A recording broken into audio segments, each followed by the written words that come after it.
Welcome back everyone in our new video from the chapter agriculture, and also welcome back to our study channel, that is Nagin Group, the best digital learning channel. Here we are again with our previous year question from the chapter agriculture, and today we will discuss 5 marks questions. हम जो discuss करेंगे 5 marks questions को हम discuss करने वाले हैं, and this will be your last video from the chapter agriculture in which we discuss 5 marks question. And also we can see that questions are repeating again and again, so that previous year questions are very important for you.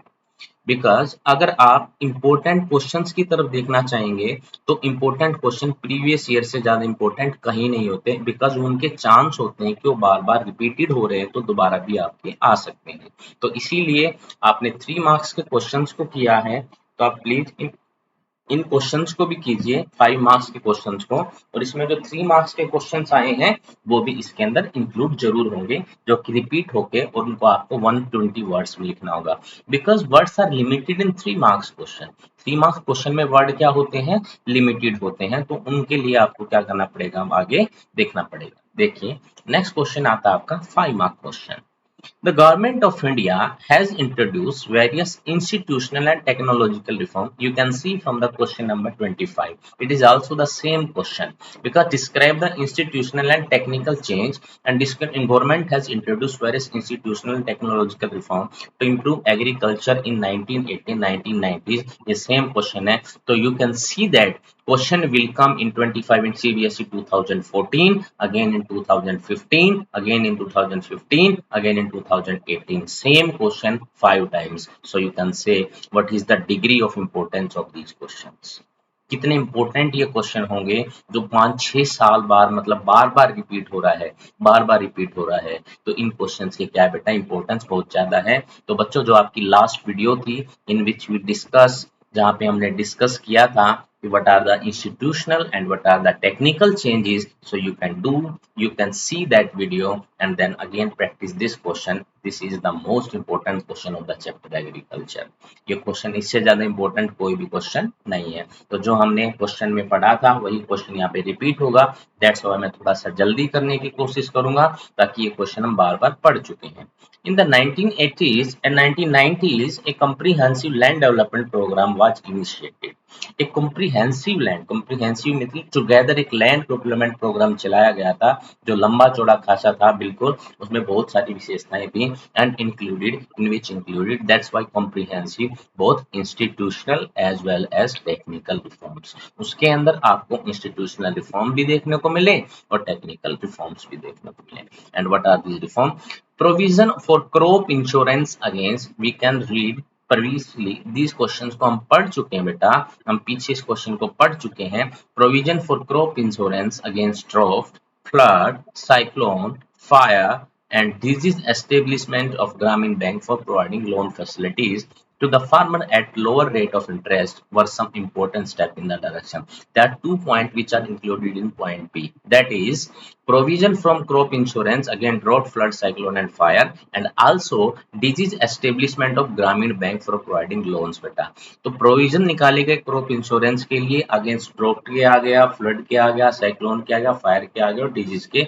इसके लिए तो क्या निकाले गए बेटा, आपके crop के insurance निकाले गए. और टू प्रोवाइडिंग लोन फैसिलिटीज, ग्रामीण banks also established in the rural areas or in the banks in order to provide loan to the kisan. Kisan credit card and personal accident insurance scheme are also other scheme introduced by the government. And one क्या है बेटा, किसान credit card, जो आज भी आपका this is also implicate जो हुआ था उस टाइम पे, ये आज भी कंटिन्यू है. दैट इज केसीसी, जिसके अंतर्गत इंसान क्या ले सकता है बेटा, किसान लोन ले सकता है बैंक से, are some other schemes introduced by the government of India for the benefit of the farmers. These are also. Number D, special weather bulletins, ये भी चलाएगी बेटा, and agriculture program for farmer to introduce on the radio and television, so that the production of the agriculture will be increased with the same patch of land which you can add. तो इसमें आप add कर सकते हो weather bulletins के द्वारा और agriculture programmes के द्वारा. The farmers will be knowledgeable about the crops. They know the exact time when the crops should be cultivated, and they know the what is the time of the best time for the shown and what is the best time for harvesting and what are the weather conditions so that change can take place according to the crop। तो ये सारी चीजें उनको पता लग पाए तो इसीलिए वेदर की बुलेटिन और एग्रीकल्चर के प्रोग्राम चलाए गए बिकॉज एग्रीकल्चर के ऊपर एक बहुत प्रेशर था because population is increasing day by day so our production is should be increase. ये भी हमारा क्या होना चाहिए, इंक्रीज होना चाहिए। Government also announced minimum spot price and remunerative and procurement prices for important crop to check the exploitation of farmer by the speculator and middleman। Government ने announce किया minimum spot price and you must know that minimum spot price is announced at the sown season of the crops not at the harvest system. जब sown season होता था तो वहां पे minimum spot price को government ने किया। What is the motto behind the minimum spot price, that is in the case of ample. Ample का मतलब होता है जब ज्यादा से ज्यादा क्रॉप होती है, जब क्रॉप आपकी ज्यादा से ज्यादा आ जाए, क्रॉप क्या हो जाए आपकी ज्यादा से ज्यादा हो तो उस टाइम में आपको प्राइस अच्छे मिले, सेम प्राइस मिल सके ताकि प्राइस डिक्रीज ना हो क्योंकि you know that when supply अगर आपकी ज्यादा होती है तो प्राइस ऑटोमेटिक क्या हो जाता है, डिक्रीज हो जाता है। तो जब सप्लाई गेहूं की ज्यादा होगी किसानों के द्वारा, सबकी फसल अच्छी हुई है तो उस टाइम पे प्राइस क्या हो जाते थे, कम हो जाते थे। और जब आपकी देखो किसानों का दोनों तरफ नुकसान था, फसल अब की बार अच्छी हुई है तो प्राइस अच्छे नहीं मिलते, अगर फसल अब की बार कम हुई है तो प्राइस अच्छे मिल रहे हैं। तो दोनों को मल्टीप्लाई करने के बाद ही तो इनकम आएगी ना फार्मर की। तो जब एक बार सप्लाई ज्यादा को मल्टीप्लाई करते थे कम प्राइस से तब भी इनकम कम है, जब कम सप्लाई को ज्यादा प्राइस से मल्टीप्लाई करते थे तब भी इनकम कम है। So that the government announce MSP that is minimum spot price, उसको अनाउंस किया बेटा, इसको मिनिमम स्पॉट प्राइस को। And remunerative and procurement price for important crop to check the exploitation को चेक करने के लिए these are the some condition जो गवर्नमेंट ने निकाली। एक बार लास्ट टाइम रिवाइज कर लेते हैं बेटा। सबसे पहले 1980 में कुछ प्रोग्राम आए थे, उसके बाद एक नंबर एक था इंश्योरेंस, ध्यान रखना स्टेप में याद रखना, स्टाइप मतलब शॉर्ट फॉर्म में याद रखना तो उसका एक्सप्लेनेशन आप खुद कर दोगे। नंबर वन था क्रॉप इंश्योरेंस, तो इसके आगे जो ड्रॉप है, फ्लड है और फायर याद रह जाएगा, तो नंबर वन क्रॉप इंश्योरेंस था जिसको आपको याद रखना था। नंबर वन क्या था बेटा, क्रॉप इंश्योरेंस था जिसको आपको क्या करना था, याद रखना था। And what is the second, second will be establishment of Gramin Bank for the personal loan to the, ताकि आप क्या दे पाए बेटा, पर्सनल क्या दे पाए, लोन दे पाए। किसको, आप पर्सनल लोन प्रोवाइड करवा पाए फार्मर्स को at the low rate of the interest में। या the some important step in this direction में, या क्या थे कुछ हमारे इंपॉर्टेंट स्टेप थे। And Kisan credit card, this is also a personal के क्या था बेटा, किसान क्रेडिट कार्ड था या पर्सनल एक्सीडेंट इंश्योरेंस भी क्या था बेटा, some of the best initiative by the government in favor of the farmers। तो आगे देखिए और में आया है इंटेंसिव सब्सिस्टेंस और commercial farming. What is the और क्वेश्चन, और क्वेश्चन क्या था, कंपेयर इंटेंसिव। देखो ये और का मतलब क्या था बेटा, और का मतलब है कि इन दोनों क्वेश्चन में से you have choice, but here is no choice, यहाँ पे हमारे पास कोई चॉइस नहीं, हम सारे क्वेश्चंस को करेंगे। Compare intensive subsistence farming with that of commercial farming practice in India, तो दोनों में कंपैरिजन करना है। फर्स्ट ऑफ ऑल देखिए what is intensive subsistence farming and what is commercial farming. In intensive subsistence farming, the type of farming is practiced in areas of high population pressure on land। What is क्या, high population का pressure होता है किसके ऊपर, land के ऊपर, इसी को हम बोलते हैं intensive subsistence farming. And what is the case of commercial farming, in this type of farming single crop is grown on a large area, इसमें एक सिंगल क्रॉप को उगाया जाता है लार्ज एरिया में। सेकेंड पॉइंट है it is labour intensive farming where high dose of chemical inputs, biochemical inputs and irrigation are used for obtaining higher production। Labour intensive farming होती है और किसान ज्यादा से ज्यादा प्रोडक्शन चाहते हैं तो इसलिए बायोकेमिकल्स का इस्तेमाल होता है और इरिगेशन का इस्तेमाल होता है। लेकिन the main characteristics of this type of farming is the use of higher dose of modern inputs. आ गए वहाँ पे सिर्फ बायोकेमिकल इनपुट्स हैं और यहाँ पे सारे मॉडर्न इनपुट्स हैं। And what are the modern inputs, that are HYV seeds भी है, केमिकल फर्टिलाइजर्स भी हैं, इंसेक्टिसाइड्स भी हैं और पेस्टिसाइड भी हैं in order to obtain higher productivity. So we can say that intensive subsistence farming के बाद प्रोडक्शन को इंक्रीज करने के लिए सेकंड जो आता है आपके मॉडर्न टेक्नोलॉजी में, दैट इज कमर्शियल फार्मिंग होती है। तो वहां पे सिर्फ बायोकेमिकल इनपुट्स का इस्तेमाल किया है लेकिन आगे सारे मॉडर्न इनपुट्स का इस्तेमाल किया गया है, जिन इनपुट्स में आपके HYV सीड्स हो गया, केमिकल फर्टिलाइजर हो गया या आपका इंसेक्टिसाइड हो गया या पेस्टिसाइड्स हो गया, in order to obtain higher productivity के लिए किया जाता है। through the right of inheritance leading to the division of land among successive generation. अब right of inheritance कई बार explain कर चुका हूँ. After the death of the father, the land will be distributed between the sons so that land will be uneconomical बन जाती है क्योंकि land holding के size क्या हो जाते हैं, छोटे हो जाते हैं. Uneconomical the farmer continue to take maximum output. तो uneconomical से maximum output आप लेना चाहते हैं from the limited land से in the absence of alternative source of livelihood, क्योंकि आपके पास दूसरा source livelihood का नहीं है. That's why intensive subsistence farming के ऊपर ज्यादा प्रेशर होता है population का. अब कनेक्ट कीजिए चीजों को. पॉपुलेशन का प्रेशर ज्यादा क्यों होता है? क्योंकि लैंड आपकी अनइकोनॉमिकल होती है. लैंड आपकी अनइकोनॉमिकल क्यों होती है? राइट ऑफ इनहेरिटेंस के कारण. राइट ऑफ इनहेरिटेंस क्या होता है? क्योंकि राइट ऑफ इनहेरिटेंस आपके फादर की डेथ के बाद सारी जो जमीन है वो डिवाइड हो जाएगी and land will be limited हो जाएगी. तो आपकी लैंड लिमिटेड होने के कारण और आपके पास no alternative that is unemployment होने के कारण एक छोटे से जमीन के टुकड़े के ऊपर सारी की सारी पॉपुलेशन के पालन पोषण का प्रेशर होता है. दैट्स व्हाई आप बायोकेमिकल मेथड्स का इस्तेमाल करके आप प्रोडक्शन को मैक्सिमम चाहते हैं. In commercial farming plantation has an interface of agriculture and industry.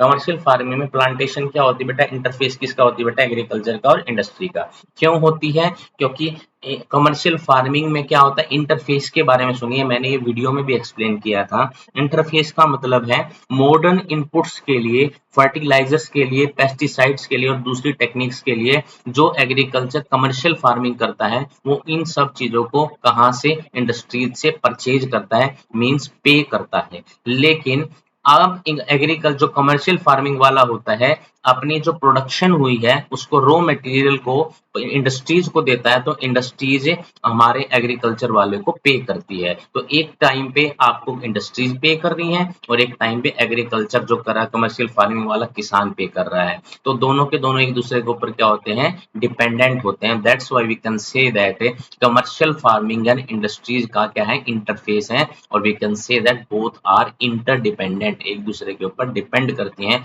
But that is not in the case of intensive subsistence farming. It cover large tracts of land using capital intensive inputs होते हैं क्योंकि बहुत बड़ी जमीन पर सारे एक type के पेड़ लगाए जाते हैं तो कैपिटल बहुत ज्यादा इन्वेस्ट होती है. मॉडर्न इनपुट्स हैं, फर्टिलाइजर्स हैं, सारी नई चीजें आती हैं. दैट्स वाई ये क्या बेटा? इंपॉर्टेंट है. और that's why with the help of the migrant of labourers, तो उसकी वजह से क्या हो जाती है? इंपॉर्टेंट हो जाती है. In this type of farming crops are grown for family consumption. किसके लिए होता है बेटा? फैमिली के कंजप्शन के लिए होता है. But crops are mainly grown for the market for use of industries के रूप में, रॉ मटेरियल के रूप में होता है, जिसका डिस्कशन मैंने आपको ऊपर ही किया है. Rice, wheat, maize are mainly grown with the help of traditional tools. Rice, wheat और मेज का हम मेनली ग्रोन किसके साथ करते हैं? With the help of traditional tools के साथ करते हैं. लेकिन कमर्शियल किसके साथ होता है बेटा? टी के साथ, कॉफी के साथ, शुगर केन हो गया या फिर रबर हो गया या बनाना हो गया, are the growth with the help of modern input से आते हैं. किससे आते हैं? मॉडर्न इनपुट से आते हैं. एक बार रिवाइज कर लेते हैं पूरे क्वेश्चंस को. इस टाइप की फार्मिंग में हाई प्रेशर किसका होता है? पॉपुलेशन का ज्यादा हाई प्रेशर होता है. लेकिन इस टाइप में क्या होता है? Single crop can be shown in the large part of area में शोन की जाती है. Second, in the labour intensive होती है, इसमें हम सिर्फ बायोकेमिकल फर्टिलाइजर्स का इस्तेमाल करते हैं. इन केस ऑफ किसमें बेटा? इंटेंसिव सब्सिस्टेंस फार्मिंग में. But in the case of commercial farming modern inputs, and inputs consist of fertilizer, insecticide, pesticides and modern techniques, सब चीजों का इस्तेमाल करते हैं in order to increase the production के लिए. नेक्स्ट होती है बेटा through the right of inheritance के कारण जो लैंड होती है वो अनइकोनॉमिकल हो जाती है because the land patches will be small and the a high pressure होता है एक स्मॉल पैच ऑफ लैंड के ऊपर because in the absence of livelihood एक ही पैच ऑफ लैंड के ऊपर पूरी पॉपुलेशन का प्रेशर होता है. But in case of the commercial farming, it is the interface with the industry because both are interdependent with each other. एक time में agriculture वाला पे करता है, एक टाइम में इंडस्ट्री वाला पे करता है. Both are interdependent. और we can say in the fourth point है ये क्या होती है? फैमिली कंजप्शन के लिए होती है. But other in the raw material के रूप में इंडस्ट्रीज को क्या जाता है? रॉ मटेरियल जाता है. But not for the family consumption के लिए ये नहीं होती है, बल्कि इंडस्ट्रीज को रॉ मटेरियल प्रोवाइड करवाने के लिए होती है. राइस, व्हीट और मेज जो होते हैं बेटा मेनली हमारी कौन सी इंटेंसिव इंटेंसिव सब्सिस्टेंस फार्मिंग में आती हैं। और जैसे टी हो गया, शुगर केन और coffee are the main example of the commercial farming. ये था आपका question number 28। Let's see question number 29। What are millets? Millets क्या होती हैं? And give brief description of the climatic condition and producing state of the millet grows in India. कुछ brief description देना हमें climatic conditions का and producing state of the millet grown, जो हमने millet को ग्रोन किया उसका। Millets are coarse grains. क्या होती है बेटा? ये कोर्स ग्रेन्स होते हैं, हाई न्यूट्रिशनल वैल्यू होती है जिसमें। कोर्स ग्रेन का मतलब होता है भारी अनाज which can not easily digested. ये इजिली डाइजेस्टेड नहीं होता, लेकिन इसको डाइजेस्ट करने के लिए आपको बहुत ज्यादा मतलब ज्यादा डाइजेस्टिव सिस्टम को ज्यादा वर्क करना पड़ता है। That is known as coarse grain, जिसको मिलेट्स बोलते हैं। But it has a high nutrition value, और इनमें न्यूट्रिशन वैल्यू क्या होती है? हाई होती है। And ragi rich in iron और कैल्शियम एग्जाम्पल हम ले तो क्या होती है? Ragi will be rich in iron and calcium, and jowar bajra are the कुछ मिलेट्स के हम एग्जाम्पल हैं। फॉर एग्जाम्पल इसमें वाला give brief description of the climatic condition producing state of the millets grown in India, उसके बारे में ब्रीफ डिस्क्रिप्शन देना है। फर्स्ट देखते हैं हम jowar. Rain fed crops mostly grown in moist area में होती है बेटा। कहाँ पे होती है? रेन फेड क्रॉप्स है तो मोइस्ट एरिया, जैसे producing are Maharashtra, Karnataka and MP. MMK, ये ध्यान रखना बेटा, महाराष्ट्र, एमपी एंड के। करण, एमपी का करण महान है, तो श्योरिटी का बनाना, एमपी का करण क्या है बेटा? महान है। That is for jowar. MP का करण क्या है? महान है। और आगे है बेटा bajra grown well on the sandy soils and shallow black soil के ऊपर होता है। State producing are Rajasthan, Maharashtra, Gujarat, Haryana, UP. ये तो आपको जनरली याद होना चाहिए। हरियाणा, यूपी और गुजरात लगते स्टेट हैं, और राजस्थान भी, और महाराष्ट्र एक लेना है बेटा, जो बीच में से लेना आपको लेना है, महाराष्ट्र स्टेट लेना है। And ragi grown well in the dry region में होती है। कहाँ पे होती है? In the dry region, that is red, black and sandy and loamy soil. कौन सी? Ragi grown well in the dry region on the red, black and sandy and loamy soil के ऊपर होता है। And state producing Tamil Nadu, Himachal Pradesh, Uttarakhand and Sikkim, ये क्या बेटा इसके मेन स्टेट है। Which crop is known as the golden fiber? Jute is known as the golden fiber। अब तक तो आपको पता लग गया होगा। Explain the two geographical condition essential for the cultivation of the crop। देखो geographical condition for tea, coffee, rice और wheat और some millets की आपको याद होनी चाहिए। Because from the point of view of board, geographical condition आपके लिए बहुत ज्यादा important है, और ये किसी क्वेश्चन के साथ मिलकर जैसे उसके बारे में पूछ लेंगे, गोल्डन क्रॉप कौन सी होती है, उसके जियोग्राफिकल कंडीशन क्या, और उनका स्टेट कहाँ पे है, तो एक आपका लॉन्ग क्वेश्चन आंसर आपका यहाँ पे बन जाता है। Which crop is known as the golden fiber? Golden fiber कौन सी होती है? Explain the two geographical condition essential for the cultivation of this crop। के लिए कोई दो essential cultivation के लिए बतानी है। Mention its any four uses भी बताने बेटा। Jute is called the golden fiber। Jute को हम क्या बोलते हैं बेटा? गोल्डन फाइबर बोलते हैं। And what are the geographical conditions क्या है? बिकॉज देखो, grows well in the drained fertile soil of the flood plains where the soil is renewed every year. Grows कहाँ पे ड्रेन की जाती है? जहाँ पे बेटा फर्टाइल सोयल होती है, फ्लड प्लेन्स की बेटा, जहाँ पे सोइल कहाँ हो बेटा? एवरी ईयर क्या होती है? रिन्यू होती है। That's why flood plain of West Bengal में की जाती है। और आजादी से पहले जब हमारे ऊपर कॉलोनियल रूल था, तो उस टाइम में Bangladesh is also the source of the jute. Jute का सबसे मेन प्रोडक्शन एरिया कौन सा? बांग्लादेश वाला। और हमारा वेस्ट बंगाल का एरिया किसके लिए इंपॉर्टेंट था? जूट के लिए इंपॉर्टेंट था। आगे high temperature required during the time of growth. जब ग्रोथ होती है तो क्या रिक्वायरमेंट होती है? हाई टेम्परेचर की रिक्वायरमेंट होती है। तो हमारी यूजेस क्या क्या आएंगे? Uses can be use to manufacturing gunny bags, mats, ropes, yarn and carpets and other artifacts. तो ध्यान रखना बेटा, गनी बैग्स बनाने में, मैट्स बनाने में, रोप्स बनाने में, यार्न बनाने में, कारपेट्स को बनाने में एंड अदर आर्टिफैक्ट्स को बनाने में किसकी हेल्प ली जाती है बेटा? गोल्डन फाइबर की हेल्प ली जाती है। लेकिन एक बात यहाँ से वो भी ध्यान रखनी है कि जो जूट होती है बेटा, जूट को आज कौन सी इंडस्ट्री ने टैकल कर लिया है? That is nylon. Because jute का जो होता है बेटा, इसको निकालना और इसको आगे प्रोसेस करना वो बहुत ज्यादा महंगा होता है। तो इसीलिए नायलॉन ने किसको कर लिया बेटा?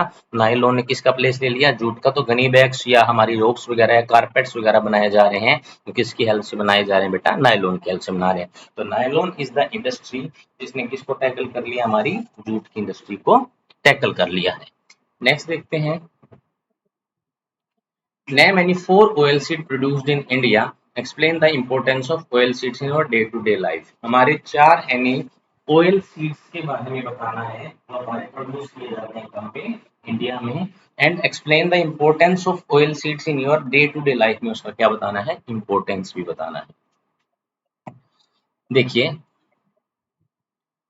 इम्पोर्टेंस ऑफ, देखो सबसे पहले हम ऑयल सीड्स में कहेंगे ग्राउंडनट, क्योंकि ग्राउंडनट के बारे में तो मैंने आपको एक्सप्लेन किया था कि अगर हम 100% अगर हम 100% ऑयल सीड्स को प्रोड्यूस करते हैं तो उनमें से 50% क्या होता है, हमारा ग्राउंडनट होता है। और ग्राउंडनट के बारे में कभी भी एरिया पूछे जहाँ पे मैक्सिमम होता है, दैट इज कर्नाटका। वो कहाँ पे होता है बेटा, कर्नाटका में होता है। तो हमारा क्या होगा, ग्राउंडनट हो गया। कोकोनट के भी हम क्या है, लार्जेस्ट प्रोड्यूसर है। सीसम क्या होता है बेटा, ये भी हमारी खरीफ एज वेल एज कौन सी होती है, रबी क्रॉप होती है। और मस्टर्ड भी है हमारी, किसके अंडर आती है बेटा, oil seed.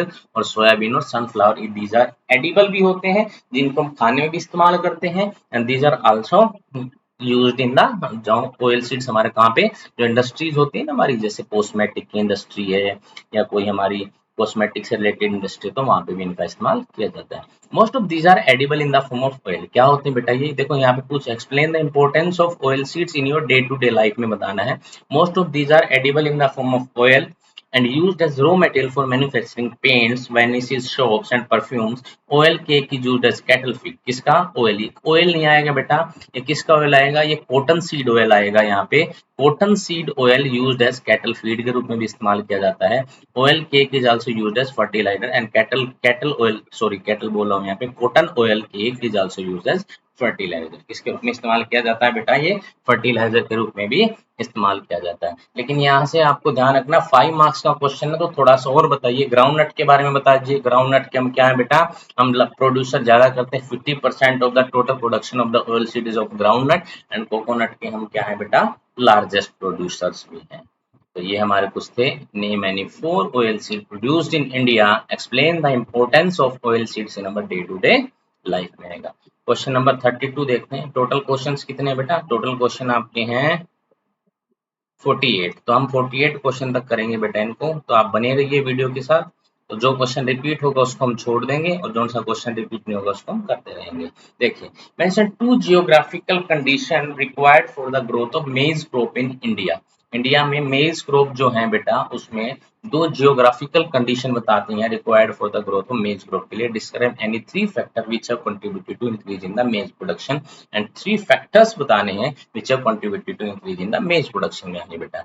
Geographical condition required for the growth of maize crop are, it is a kharif crop. First of all you have to see that कि जो हमारी मेज क्रॉप होती है कैसी होती है, खरीफ क्रॉप होती है, which require temperature between 21 degree Celsius to 27 degree Celsius. जिसको टेम्परेचर क्या चाहिए बेटा, 21 डिग्री सेल्सियस से कितना चाहिए, 27 डिग्री सेल्सियस चाहिए। It grows well in alluvial soil. कौन सी सोयल में होती है अच्छे से बेटा, एलुवियल सोयल में होती है। And use of modern inputs such as HYV seeds and fertilizers and irrigation have contributed to the increasing production of maize। में क्या हो जाता है बेटा, इसका increasing production हो जाता है। तो अगला आता है क्वेश्चन आपका, explain any 3 geographical conditions required for the growth of rice in India. Rice की ग्रोथ में जो हमारा 3 जियोग्राफिकल कंडीशंस बतानी है। तो देखो ये तो सिंपल है, हम कर चुके हैं पहले भी। How it possible to grow rice in area less rainfall है, तो इरिगेशन वहां पे हो गया, कैनल का इरिगेशन हो गया। एक्सप्लेन विद एग्जांपल से आपको बताना है। देखो, 3 geographic condition for the growth of rice. Temperature must be above 25 degrees Celsius and annual rainfall with above 100 centimeter and high humidity. These are the 3 geography, ये हमारी 3 conditions हो गई। उसके बाद है बेटा, it is possible to grow rice in the area of rainfall with the help of irrigation in Punjab and Haryana with the help of irrigation from tube wells and canals भी add कीजिए बेटा यहाँ पे, तो और ज्यादा अच्छा रहेगा। with the help of irrigation, with the help of irrigation with the canals and pump, ये तो हमारा क्या रहेगा, अच्छा रहेगा। Why has the agriculture sector in India got a major setback in spite of increase in the GDP growth rate? हमारा agriculture sector जो है बेटा मेजर सेटबैक आया है इसमें। बहुत अच्छा क्वेश्चन है कि हमारी जीडीपी ग्रोथ तो हो रही है लेकिन उसके बावजूद एग्रीकल्चर सेक्टर में क्या आया बेटा, सेटबैक आया। अब एक बात सोचिए यहाँ पे कि हमारे यहाँ पे जो लैंड है वो तो सेम रहेगी, लैंड एरिया जो है वो इंक्रीज हुआ है, I know, after the independence के बाद। लेकिन उसके बावजूद जब हमने 5 ईयर प्लान्स में देखा तो हमने देखा जीडीपी ग्रोथ में एग्रीकल्चर का पार्ट तो ज्यादा है लेकिन उससे ना इतना इनपुट नहीं आ रहा, इतनी हम उसमें इंक्रीज प्रोडक्शन नहीं आ रही जिससे हमारा जीडीपी आगे जा सके। तो इसका मतलब क्या है कि लैंड तो हमारी उतनी है, पीपल एंगेज ज्यादा है, लेकिन उसका आउटपुट कम है और एग्रीकल्चर का प्रोडक्शन क्या हो रहा है बेटा, कम हो रहा है। तो इसका मतलब क्या है कि आज भी हम ट्रेडिशनल मेथड के ऊपर डिपेंड करते हैं और हमारा जो प्रोडक्शन है किसी लैंड के रिलेटेड में रेशियो में वो कम हो गया है। तो उस लैंड के रेशियो के कम होने का कारण क्या है बेटा, हमारे इनपुट्स का इस्तेमाल करना, जो आज भी क्या है, ट्रेडिशनल है। तो उनको जो हम ट्रेडिशनल का इस्तेमाल करते हैं तो वो क्या हमारा, जिसकी वजह से हमारी प्रोडक्शन क्या हो रही है, that will be less.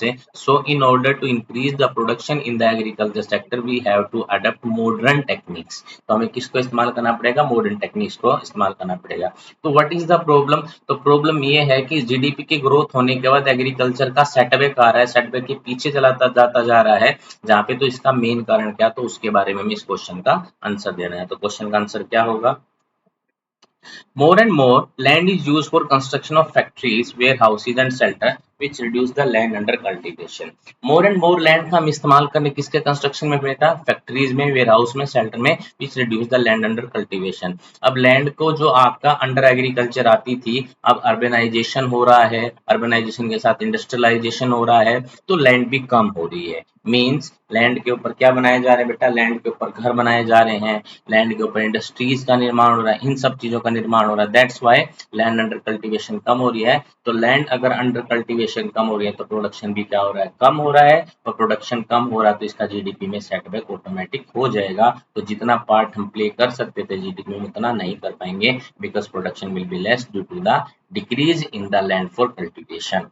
Soil gets degraded by the use of pesticide, fertiliser और इरिगेशन। देखो सोयल हमारी क्या हो जाती है, डैमेज हो जाती है, किसके कारण, ज्यादा पेस्टिसाइड्स के कारण, फर्टिलाइजर्स के कारण, lose fertility due to the fertiliser, pesticides and हमारे ये क्या डिग्रेडेड हो रही है, और हमारे ओवर इरिगेशन के कारण। दैट्स वाई प्रोडक्शन क्या हो जाएगा, हमारा कम होगा, प्रोडक्शन कम होगा तब भी क्या हो जाएगा, सेटबैक हो जाएगा, which leads to the water logging and salinity, जिससे क्या आ जाती है बेटा, वाटर लॉगिंग एंड सैलिनिटी आ जाती है। Today Indian farmer are facing a big challenge, हम क्या फेस कर रहे हैं बेटा, एक बिग चैलेंज फेस कर रहे हैं फ्रॉम इंटरनेशनल कंपटीशन से। तो इंडियन फार्मर क्या कर रहा है बेटा, facing a big challenge from international competition से, that is also a setback in spite of increasing GDP growth rate. Our government is reducing the public investment in agriculture, हमारी government ने क्या reduce कर दिया है, पब्लिक इन्वेस्टमेंट को क्या कर दिया, रिड्यूस कर दिया, किसमें, इन एग्रीकल्चर में, सब्सिडी में, ऑन फर्टिलाइजर एंड डिक्रीज, जिसके कारण भी इसका इम्पैक्ट किसके ऊपर पड़ता है बेटा, एग्रीकल्चर के ऊपर पड़ता है। नेक्स्ट है बेटा, reduction in import duties on agriculture product approve detrimental to agriculture in the country. और हमारी जो इम्पोर्ट ड्यूटीज हैं बेटा किसके ऊपर, एग्रीकल्चर प्रोडक्ट के ऊपर, approved detrimental to agriculture in the country. These are also import duties जो एग्रीकल्चर प्रोडक्ट पे क्या है बेटा, डेट्रीमेंटल एग्रीकल्चर, इसके लिए हानिकारक है, इसके विरुद्ध काम करते हैं, किसमें, इम्पोर्ट ड्यूटीज।